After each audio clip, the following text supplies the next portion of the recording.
Not something most people would volunteer for. She thanked Armstrong for this service, then asked her about it. Why so long? It's because I'm crazy, as you seem to be suggesting. Not me. Well, you'd be right if you did. It's just that I'm better working on things than not. I experience less stress. Stress about how our building runs? Yes, it's very complicated. Lots can go wrong. You mean like flooding? No, that's mostly under control, or else we'd be screwed.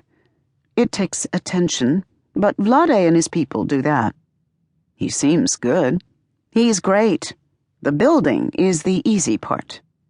So, the people? As always, right? Sure is in my line of work. Mine too. In fact, the building itself is a kind of relief. Something you can actually fix. You do what kind of law? Immigration and intertitle. You work for the city? Yes. Well, I did. The Immigrant and Refugee Office got semi-privatized last year, and I went with it. Now we're called the Householders Union. Supposedly a public-private agency. But that just means both sides ignore us. Have you always done that kind of thing?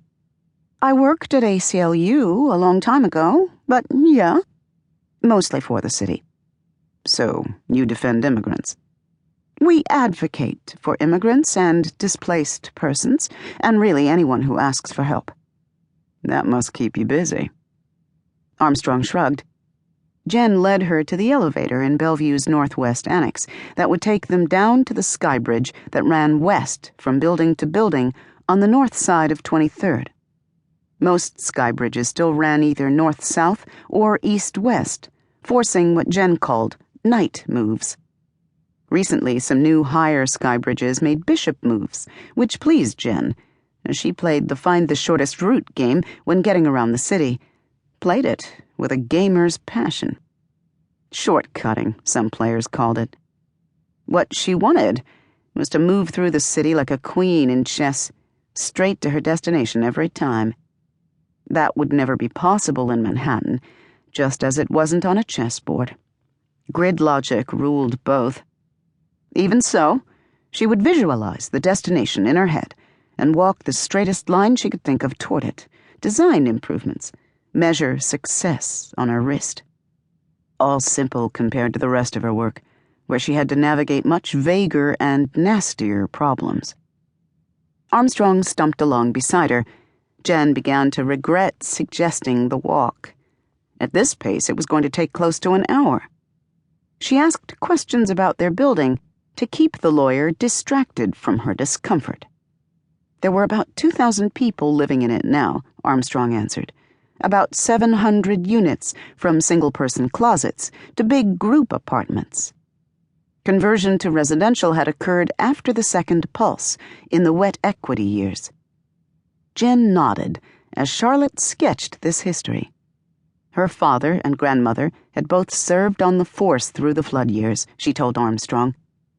Keeping order had not been easy. Finally, they came to the Met's east side. The sky bridge from the roof of the old post office entered the Met at its 15th floor. As they pushed through the triple doors, Jen nodded to the guard off duty, Manuel, who was chatting to his wrist and looked startled to see them.